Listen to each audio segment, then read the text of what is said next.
உன்னில் சரணடைந்தேன். எபிசோட் 22. மறுநாள் காலை விடிந்தது. ராகவனும் சீதாவும் சுந்தரியின் வீட்டிற்கு செல்ல தயாராகினர். ராகவன் புல்லட்டை எடுக்க, சீதா அழகிய பச்சை வண்ண புடவை, அதற்கேற்றாற்போல் எம்ப்ராய்டரிங் பிளவுஸ் அணிந்து கொண்டு அழகிய தேவதையாய் ராகவனின் புல்லட்டில் ஏறி அமர்ந்தாள். அவளை தன் கண்ணாடியின் வழியில் பார்த்தவன், ஐயோ எவ்வளவு அழகா இருக்கா, ஏன் கண்ணே பட்டடும் போல இருக்கு என்று கண்ணாடியின் வழியே அவளுக்கு திருஷ்டியை கழித்தான்.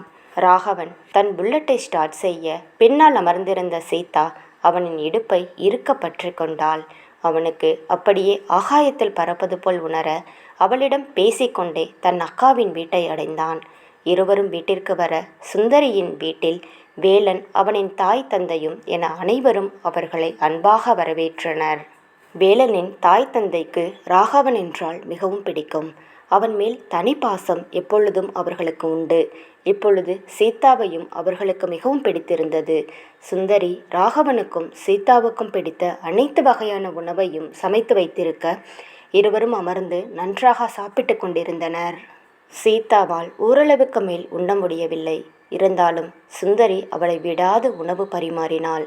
ஒரு வழியாக அனைவரும் சாப்பிட்டு முடிக்க சிறிது நேரம் அவர்களுடன் அமர்ந்து பேசிக்கொண்டே இருந்தனர். மாலை நேரம். ராகவன் சீதா இருவரும் வீட்டிற்கு செல்ல தயாராக வேலன் பெற்றோர்கள் ராகவனுக்கும் சீதாவுக்கும் ஒரு தட்டில் பட்டுப்புடவையையும் வேஷ்டி சட்டையையும் கொடுக்க இருவரும் அவர்களிடம் ஆசீர்வாதம் வாங்கி அதனை பெற்றுக்கொண்டனர். வேலன் ராகவன் அருகில் வந்து தன் கையில் இருந்த தங்க நகை பெட்டியை திறந்து தங்கச் சங்கிலியை எடுத்து அவன் கழுத்தில் அணிவித்தான். அதை பார்த்த ராகவன், என்ன மாமா இதெல்லாம், எனக்கு எதுக்கு இப்போ என்று கேட்க, ராகவா திடீர்னு உனக்கு கல்யாணம் ஆயிடுச்சு, என்னால் எதுவுமே செய்ய முடியலை, அதனால தான் இப்போது உனக்கு இந்த செயினை போடுறேன் என்று கூறியவன் செயினை அணிவிக்க சுந்தரி அவன் கையில் பிரேஸ்லெட்டை அணிவித்தாள். அக்கா நீயுமா, நீயாச்சும் மாமாவுக்கு இதெல்லாம் வேண்டான்னு சொல்லக்கூடாதா என்று கூற, இதெல்லாம் நான் செய்ய வேண்டிய முறை தானே, டேய் நீ எப்போவுமே சந்தோஷமாக இருக்கணும்டா என்று கூறிவிட்டு சீதாவை அழைத்து அவளுக்கும் ஒரு தங்கச் சங்கிலியை சுந்தரி போட்டுவிட்டாள். அண்ணே இதெல்லாம் எனக்கு வேண்டாம் என்று சீதா கூற, என்ன சீதா நான் ஆசையாக போட்டு விடுறேன், வேண்டாம்னு சொல்கிற என்று சுந்தரி கூற, ஐயோ அண்ணே அதெல்லாம் ஒன்றுமில்லண்ணே நான் போட்டுக்கிறேன் என்றதும் அதை அன்போடு பெற்றுக்கொண்டாள். இருவரும் கூறிவிட்டு தங்கள் வீட்டிற்கு வந்து சேர்ந்தனர். நாட்கள் எவ்வாறு சென்று கொண்டிருக்க நதியாவின் திருமண நாளும் வந்தது. ராதா சாரதா எவ்வளவு பிரச்சனை செய்தும் காளி முடிவாக சொல்லிவிட்டான். சுரேஷுக்கும் நதியாவுக்கும் திருமணம் நடக்கும் என்று கூற அதற்கு மேல் சாரதாவால் ஏதும் பேச முடியவில்லை. காளியின் அம்மா பாக்கியம் கூறியது போல் அவர்கள் குலதெய்வ கோவிலில் சுரேஷுக்கும் நதியாவுக்கும் திருமணம் நடைபெற்றது. நதியா மஞ்சள் நிற பட்டுப்புடவையில் மிகவும் அழகாக இருக்க அவள் முகம் ஏனோ கலக்கமாக இருந்தது. மனதில் இப்பொழுது ராகவன் நினைவு இல்லை. ஆனால் சுரேஷ் பற்றி ஏதும் அறியாது அவனை திருமணம் செய்து கொள்வது மனம் ஏனோ மறுத்தது. சுரேஷும் பட்டு வேஷ்டி சட்டையில் கம்பீரமாக இருந்தான். தான் எத்தனை நாளாக காதலித்தவளை கைப்பிடிக்கப் போகிறோம் என்ற மகிழ்ச்சியில் அவன் இன்னும் அழகாக தெரிந்தான். இவ்வாறு இருவரும் வெவ்வேறு மனநிலையில் இருக்க ஐயர் கையால் திருமாங்கல்யத்தை வாங்கிய சுரேஷ் நதியா கழுத்தில் அணிவித்து தன்னவளாக்கி கொண்டான். திருமணத்திற்கு சாந்தி வந்திருக்க சுந்தரேசன் குடும்பத்திலிருந்து யாரும் வரவில்லை. ராகவன் சரவணனை திருமணத்திற்கு சென்று வருமாறு கூற, இல்லடா மச்சான் வேண்டாம் என்று கூறிவிட்டான். ராகவனோ எப்பொழுதும் போல வயலில் வந்து வேலை பார்த்து கொண்டிருந்தான். அவன் நதியா திருமணத்தை பற்றி ஏதும் யோசிக்காது அவன் உண்டு அவன் வேலை உண்டு என இருந்தான். நதியாவின் திருமணம் முடிந்து சாந்தி கோவிலில் இருந்து நடந்து வந்து கொண்டிருந்தாள்.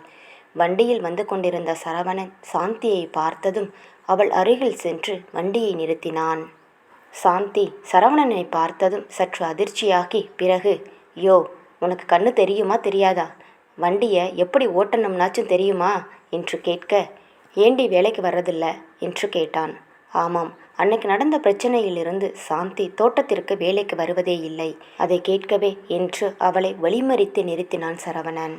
இப்போ அதை கேட்கத்தான் வண்டியை கொண்டு வந்து இப்படி இடிக்கிற மாதிரி நிறுத்தினியா என்று கேட்க, ஏய் முதல்ல நான் கேட்டதுக்கு பதில் சொல்லுடி என்று அவளை முறைத்தவாறு நின்றவன், நதியா இல்லாது எனக்கு வேலைக்கு வர்றதுக்கே ஒரு மாதிரியா இருக்கியா, அது மட்டும் இல்லாமல் ஆத்தா வேற தனியாக நீ போகாதன்னு சொல்லிடுச்சு என்று கூற, என்னடி இந்த மாதிரி காரணம் எல்லாம் சொல்கிற, நீ இல்லாமல் எனக்கு அங்கே பைத்தியமே பிடிச்ச மாதிரி இருக்கு என்று கூறியவனை ஆச்சரியமாக பார்த்தாள் சாந்தி.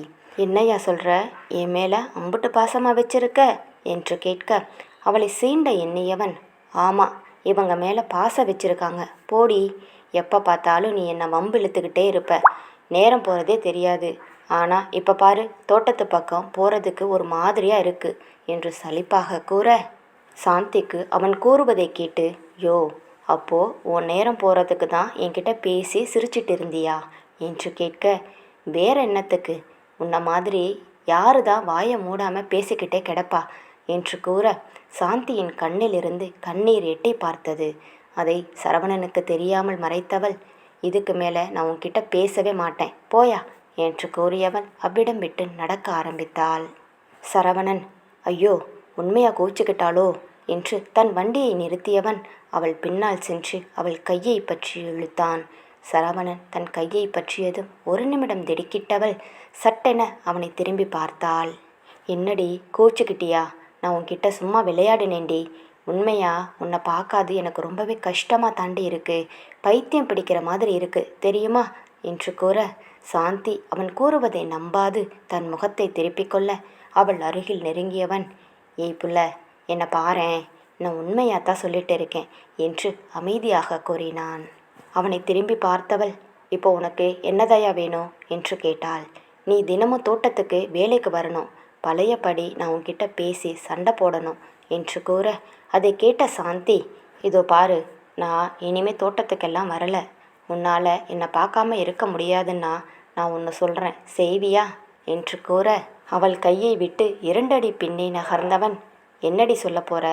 இழுத்துட்டு ஓட மட்டும் சொல்லாதடி, என்னால் இந்த ஊரை கூட தாண்ட முடியாது, கோழி அமுக்கிற மாதிரி ராகவன் அமைக்கப்படுவான் என்று கூற, அதை கேட்டு சிரித்தவள், யோ, நீயே என்னை கூப்பிட்டாலும் நான் வரமாட்டேன், ஒழுங்கா வீட்டில் வந்து முறைப்படி பொண்ணு கேட்டு என்ன கல்யாணம் பண்ணிக்கோ என்று கூற, அவள் கூறியதில் ஒரு நிமிடம் சந்தோஷம் தோன்றினாலும் மறுநொடியே முகம் வாடியது. என்னையாச்சு என்று சாந்தி கேட்க, இதெல்லாம் நடக்கிற காரியமாடி, உங்கள் வீட்டில் நம்ம கல்யாணத்துக்கு ஒத்துப்பாங்களா?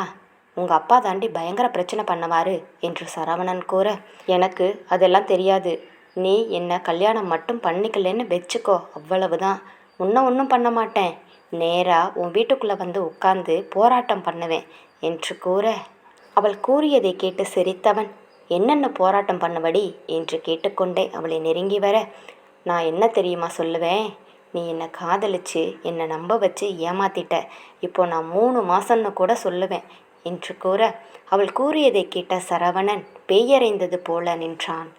அடி பாவி, என்னடி பேசுகிற?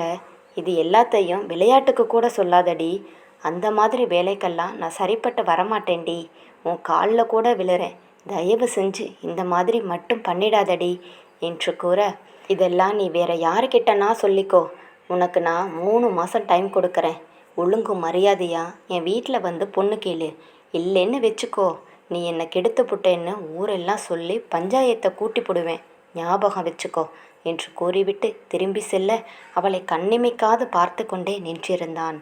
சரவணன், அடி பாவி, என்ன இப்படி ஒரு குண்டை தூக்கி போட்டுட்டு போறா என்று நினைத்தவன் அமைதியாக தன் வண்டியை எடுத்துக்கொண்டு தோட்டத்திற்கு வந்து சேர்ந்தான். தோட்டத்தில் ராகவன் ஃபோனில் சீதாவுடன் பேசிக்கொண்டிருந்தான். சரவணன் வண்டியை நிறுத்திவிட்டு அமைதியாக வந்து அமர்ந்திருந்தான். சரவணனை பார்த்ததும், சரிப்பட்டு, நான் அப்புறமா பேசுகிறேன் என்று தன் அழைப்பை துண்டித்தான். அவன் செயலை பார்த்து கொண்டிருந்த ராகவன், என்ன இவன் பேயறிஞ்ச மாதிரி இருக்கான்? அதெல்லாம் இருக்காது, பேய்க்கும் ஒரு ரசனை இருக்கும்ல, போயும் இவன்கிட்டையா வரும் என்று கூறியபடி அவன் அருகில் வந்து அமர்ந்தான் ராகவன்.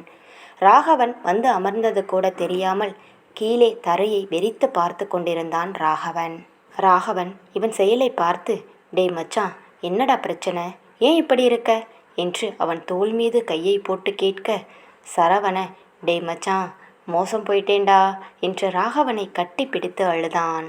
அட பாவி, என்னடா ஆச்சு, ஏண்டா இப்படி பேசுகிற என்று ராகவன் கேட்க, டேய், நான் மோசம் போயிட்டேன்டா, அவ என்ன பேசிட்டு போனா தெரியுமா என்று கூற, யாரு என்ன தாண்டா பேசுனா என்று கேட்டான். அது தாண்டா அந்த சாந்தி, திமிரு பிடிச்ச கழுத, அவ என்ன பேச்சு பேசுனா தெரியுமா என்று மீண்டும் அவன் கூற, அட நாயே, என்ன பேசின? முதல்ல சொல்லி தொலை என்று எரிச்சலாக கேட்டான் ராகவன். டேய் மச்சான், 3 மாசத்துல நான் அவள் வீட்டில் போய் பொண்ணு கேட்கணுமா?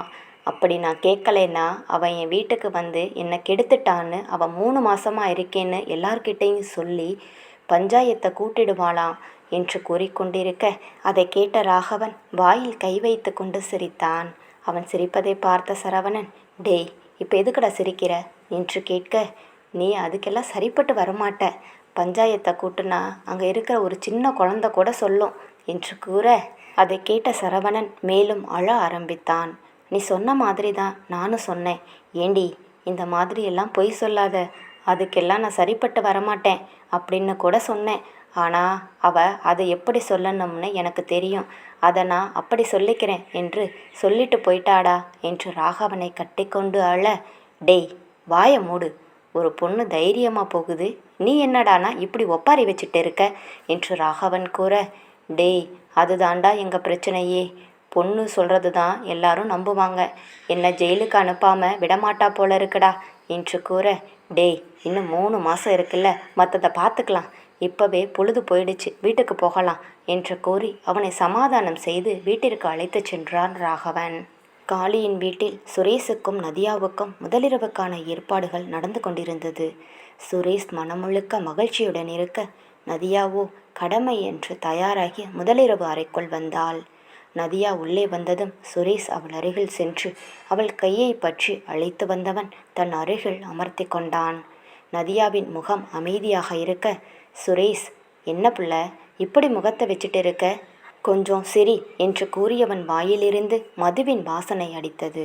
நதியாவிற்கு அவன் குடித்திருக்கிறான் என்று தெரிய அமைதியாக அவனை பார்த்து, நீ ஆசைப்பட்டது உன் வாழ்க்கையில் நடந்துடுச்சு, அதனால் நீ சந்தோஷமாக இருக்க, ஆனால் நான் என்று கேட்க, இதோ பாரு புள்ள, சும்மா முடிஞ்ச கதையை பேசிட்டு இருக்காத, இப்போது நம்ம 2 பேரும் புருஷன் பொஞ்சாதி, உனக்கு என்னை பிடிக்காதுன்னு எனக்கு நல்லா தெரியும், ஆனால் போக போக எல்லாம் சரியாயிடும் என்று கூறியவன் அவளை அணைக்கப் போக, நதியா நம்ம இப்போ வாழ்க்கையை ஆரம்பிக்க வேண்டாம், இன்னும் கொஞ்ச நாள் போகட்டும் என்று கூற, என்ன புள்ள, என்னால் எல்லாம் அவ்வளவு நாள் பொறுமையாக இருக்க முடியாதடி, நீ என்னோட பொண்டாட்டிக்கான கடமையை ஒழுங்கா செய் என்று கூறியவன் அவளின் சம்மதம் கூட எதிர்பாராமல் அவளுடன் தன் வாழ்க்கையை தொடங்கினான்.